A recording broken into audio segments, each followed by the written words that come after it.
कुछ दिनों पहले की बात है। 29 साल के अंकित दिल्ली में अपने घर में एसी चलाकर रात में सो रहे थे। सुबह के 4 बजे अचानक उनके सीने में दर्द उठा। दर्द इतना बुरा था कि नींद खुल गई। शरीर पसीने से तरबतर था। घर में कोई नहीं था जो अंकित को अस्पताल ले जा सकता। अंकित ने कराहते हुए दर्द को सहा। घंटे भर में दर्द कम हुआ तो फिर से नींद आ गई। सोकर उठे तो तबीयत थोड़ी ठीक लगी, तो अंकित ने डॉक्टर के पास जाने का फैसला टाल दिया।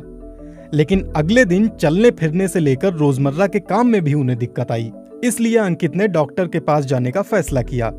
डॉक्टर ने अंकित की बात सुनकर उन्हें इकोकार्डियोग्राम कराने की सलाह दी। इकोकार्डियोग्राम में पता चला कि 36 घंटे पहले अंकित को जो दर्द उठा था वो हार्ट अटैक था। डॉक्टर की बात सुनकर अंकित के होश उड़ गए। वो समझ ही नहीं पा रहे थे कि इतनी कम उम्र में हार्ट अटैक कैसे आ सकता है। आंकड़े बताते हैं कि कम उम्र में हार्ट अटैक वाले मामले दिनों दिन भारत में बढ़ते जा रहे हैं। अमेरिका के एक रिसर्च जर्नल में छपे लेख के मुताबिक 2015 तक भारत में 6.2 करोड़ लोगों को दिल से जुड़ी बीमारी हुई। इनमें से तकरीबन 2.3 करोड़ लोगों की उम्र 40 साल से कम है, यानी 40% हार्ट के मरीजों की उम्र 40 साल से कम है। भारत के लिए ये आंकड़े अपने आप में चौंकाने वाले हैं। जानकार बताते हैं कि पूरी दुनिया में भारत में ये आंकड़े सबसे तेजी से बढ़ रहे हैं। healthdata.org के मुताबिक प्री मैच्योर डेथ यानी अकाल मृत्यु के कारणों में 2005 में दिल की बीमारी तीसरे नंबर पर थी, लेकिन 2016 में दिल की बीमारी अकाल मृत्यु का पहला कारण बन गया है। 10-15 साल पहले तक दिल की बीमारी को अक्सर बुजुर्गों से जोड़कर देखा जाता था, लेकिन पिछले एक दशक में दिल से जुड़ी बीमारी के आंकड़े कुछ और कहानी कहने लगे हैं। देश के जाने माने कार्डियोलॉजिस्ट और पद्मश्री से सम्मानित डॉक्टर SC मनचंदा के मुताबिक दरअसल देश के युवाओं का दिल कमजोर हो गया है। डॉक्टर मनचंदा फिलहाल दिल्ली के सर गंगाराम हॉस्पिटल में हैं।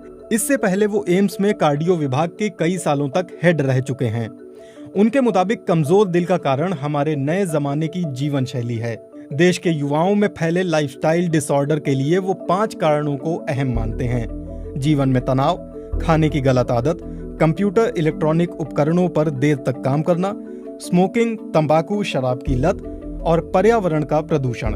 अंकित ने भी BBC को बताया कि 22 साल की उम्र से वो सिगरेट पीते थे। 29 साल के होते होते वो चेन स्मोकर बन गए थे, लेकिन हार्ट अटैक आने के 2 साल बाद अब उन्होंने सिगरेट पीना छोड़ दिया है। पर दिल की बीमारी के लिए उन्हें आज भी 3 दवाइयां रोज खानी पड़ती हैं। पढ़ने की उम्र में आजकल बच्चों में तनाव आम है। इतना ही नहीं, छात्रों के जीवन में खाने का गलत समय और पढ़ने के लिए इलेक्ट्रॉनिक उपकरणों का घंटों तक इस्तेमाल कोई नई बात नहीं है। डॉक्टरों की माने तो हार्ट अटैक का सबसे बड़ा लक्षण माना जाता है सीने में तेज दर्द। अक्सर किसी फिल्मी दृश्य में जब किसी को दिल का दौरा पड़ता है तो वो अपना सीना जोर से जकड़ लेता है। दर्द के मारे उसकी आंखों में घबराहट दिखने लगती है और वो जमीन पर गिर पड़ता है। हम सभी को लगता है कि दिल का दौरा पड़ने पर ऐसा ही एहसास होगा जैसे हमारे सीने को कुचला जा रहा है। ऐसी अनुभूति होती भी है, लेकिन हमेशा नहीं। जब दिल तक खून की आपूर्ति नहीं हो पाती है तो दिल का दौरा पड़ता है। आमतौर पर हमारी धमनियों के रास्ते में किसी तरह की रुकावट आने की वजह से खून दिल तक नहीं पहुंच पाता, इसीलिए सीने में तेज दर्द होता है। लेकिन कभी कभी दिल के दौरे में दर्द नहीं होता, इसे साइलेंट हार्ट अटैक कहा जाता है।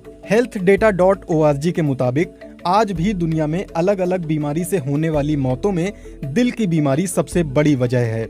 इंडियन मेडिकल एसोसिएशन के डॉक्टर के अग्रवाल के मुताबिक महिलाओं में प्री मेनोपॉज हार्ट की बीमारी नहीं होती। इसके पीछे महिलाओं में पाए जाने वाले सेक्स हार्मोन्स हैं जो उन्हें दिल की बीमारी से बचाते हैं। लेकिन पिछले कुछ समय में महिलाओं में प्री मेनोपॉज वाली उम्र में भी हार्ट अटैक जैसी बीमारियां देखी जा रही हैं। पब्लिक हेल्थ फाउंडेशन के डॉक्टर श्रीनाथ रेड्डी के मुताबिक अगर कोई महिला स्मोकिंग करती है या गर्भ निरोधक पिल्स का लंबे समय से इस्तेमाल करती रही है तो प्राकृतिक रूप से उसके शरीर की हार्ट अटैक से लड़ने की क्षमता कम हो जाती है। डॉक्टर रेड्डी के मुताबिक मेनोपॉज के 5 साल बाद महिलाओं में भी हार्ट अटैक का खतरा पुरुषों के बराबर ही हो जाता है। कई तरह के शोध हैं जिनमें पाया गया है कि महिलाएं अक्सर सीने में दर्द को नजरअंदाज कर देती हैं।